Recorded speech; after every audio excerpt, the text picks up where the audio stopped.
What's the truth? The truth is that our health is often predetermined by our genes. However, we can improve our health and maintain our health if we eat right, exercise, and manage our stress.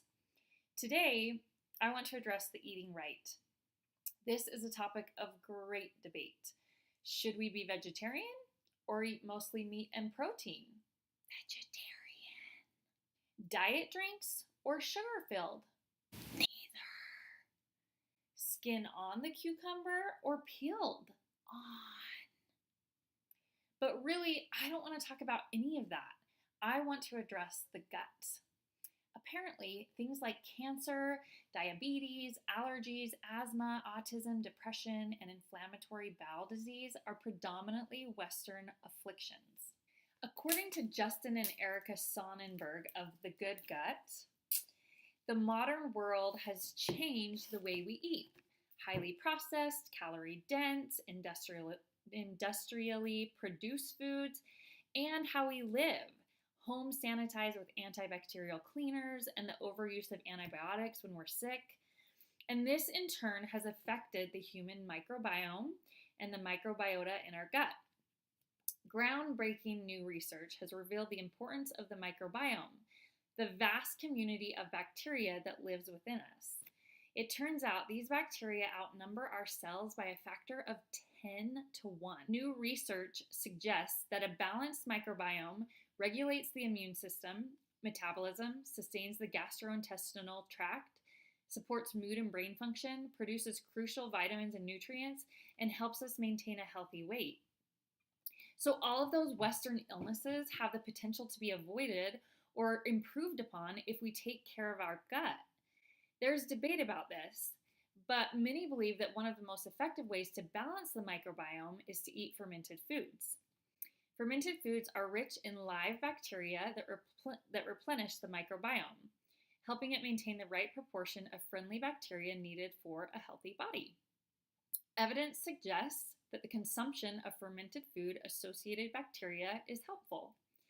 Fermented foods are a type of natural probiotic, and a probiotic is defined as live microorganisms that are believed to provide health benefits when consumed. Every culture in the world has its own fermented foods, which is a strong indication of how crucial they are to our health. Scientists at Seoul National University say they fed an extract of kimchi, which is fermented cabbage with red peppers, radishes, and a lot of garlic and ginger, to 13 chickens infected by the bird flu. And a week later, 11 of them had started recovering. Coincidence? I think not. So I've hopped on the kombucha, kefir, and fermented vegetables train because if it can cure bird flu, I think it's a good idea. Kombucha. Kombucha is a fermented tea that is believed to contain antioxidants and probiotics that are good for our gut and overall health. How to make kombucha? Bring 3 quarts of water to a boil, add 1 cup sugar. This is what the bacteria eat, so the sugar will be long gone when your drink is ready. Boil until sugar is dissolved. Add 4 to 5 tea bags, can be green or black tea. Steep for 10 to 15 minutes or however long you want. Pour tea into a gallon-sized glass container. Use glass. Don't let tea come into contact with anything metal, as that can kill the bacteria and compromise the bacteria. Add your kombucha culture or SCOBY and 1 cup of fermented kombucha tea from a previous batch. Place a cloth over the opening of the jar and secure with a rubber band. This keeps dust, mold, spores, and vinegar flies out of the fermenting tea. Then allow to sit undisturbed in a well-ventilated place away from direct sunlight for 6 to 15 days. Here's my kombucha that I am starting to brew. And you can kind of see the SCOBY in there. It looks kind of gross. I don't know if this is working, but I hope that it is because I got my SCOBY from my cousin and I'm planning on drinking that tea in a week or so when it's ready. Kefir.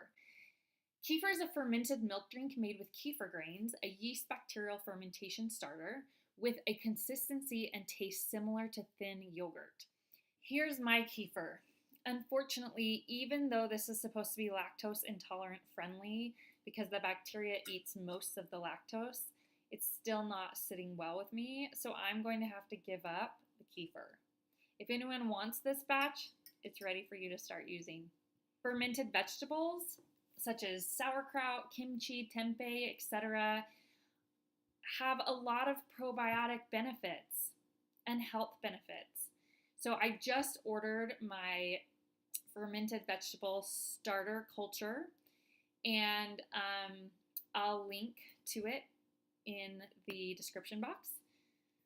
So if you want to live forever like I do, like I'm planning to do, then I would recommend that you start eating fermented vegetables, drinking kombucha, drinking kefir, and getting on the gut improvement train.